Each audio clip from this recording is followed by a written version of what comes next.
Los datos pueden ser un arma de doble filo. Por eso en este consejo express te enseño cómo usar los datos y particularmente las tablas de datos de manera mucho más persuasiva en tu próxima presentación.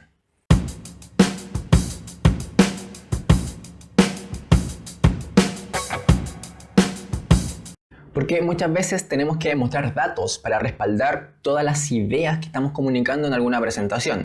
El problema surge es que siempre tenemos en la cabeza que todos los datos son importantes. Por ejemplo, esta diapositiva, que es una diapositiva real de una presentación que asistí hace un tiempo, precisamente muestra que para el autor, para la persona que está presentando, todos los datos son importantes. Y ese es el problema fundamental. Cuando decimos o tenemos en la cabeza que todos los datos son importantes, al final no estamos mostrando absolutamente nada y las personas no van a retener nada de esa diapositiva que te acabo de mostrar. Ahora bien, me puedes decir, y con mucha franqueza, ¿qué pasa si marcamos los datos que son importantes dentro de la diapositiva, dentro de cada una de estas tablas que se muestran en la diapositiva? De aquí te muestro otro ejemplo concreto. Perfecto, podemos llegar a una diapositiva donde marcamos los datos más importantes, pero si todos los datos son importantes, llegamos a exactamente lo mismo. ¿Te das cuenta? Todos los datos importantes están marcados e incluso agregas otros datos encima del texto, encima de la diapositiva. Y ese es el segundo problema. Confundir a las personas va a hacer que finalmente nadie te escuche y que nadie entienda nada. Y eso va a hacer que no vas a conseguir lo que tú quieres lograr con esa presentación. Y la solución a todo esto es bastante sencilla. De hecho, tiene mucho que ver con lo que hemos relatado. Selecciona los datos más importantes. Ahora bien, me puedes decir, por ejemplo, tienes 10 datos que son muy importantes. Vuelve a seleccionar los datos más importantes de los datos más importantes. Y si sigues teniendo 5 o 6, selecciona los datos más importantes de los datos más importantes de los datos más importantes. Y así sucesivamente hasta que llegues a unos 2 o máximo 3 datos que sean realmente importantes y que tengan una alta relevancia frente a lo que tú estás comunicando. Ese es el punto fundamental. Relevantes a lo que tú estás comunicando y al público al que se lo vas a comunicar.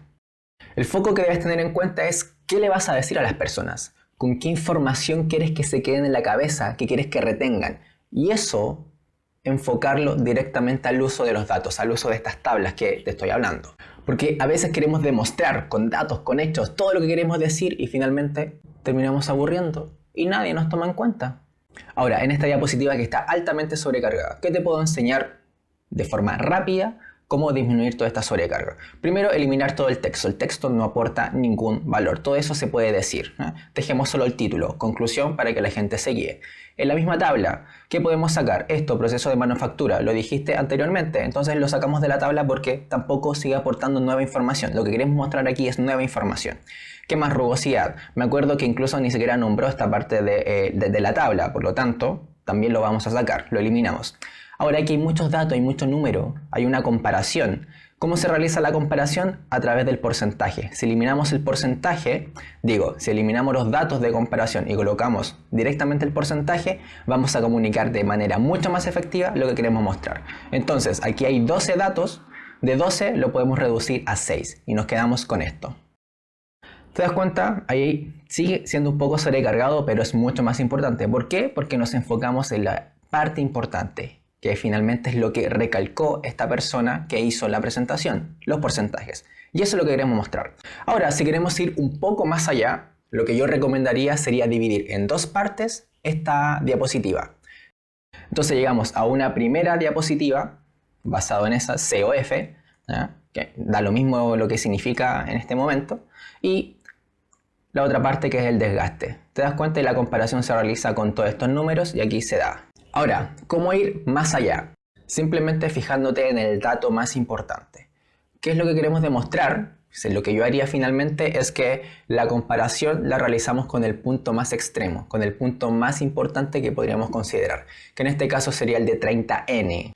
Entonces, la diapositiva nos quedaría de esta manera. Materia prima, solo una comparación, ambas comparaciones en 2 datos, la comparación de PLA y PLA con grafeno y PLA en porcentaje y los datos más importantes. Y eso es el resumen máximo que podemos realizar. Y esa es la idea. De 12 datos pasamos a 6 datos. De esos 6 datos los dividimos en 2 grupos de 3 para mostrarlo lo más importante. Sin embargo, esos 6 datos los podemos reducir a 2. Y con eso estamos demostrando clara, precisa y sin lugar a confusión, sin lugar a dudas, lo que queremos decir y lo estamos mostrando con datos. Y de eso se trata fundamentalmente. Porque debes tener esta idea en la cabeza. Si tienen preguntas, te las van a hacer. O si no, van a revisar el informe o la publicación en la que tú basaste esta muestra de datos que estás haciendo. No es para nada necesario mostrar todo en la presentación. La presentación es simplemente una muestra de las cosas más importantes. De aquí te dejo más consejos express para que puedas reforzar la comunicación de la que estamos hablando. Así que nos vemos dentro y recuerda, suscríbete y presiona la campanita. Hasta luego.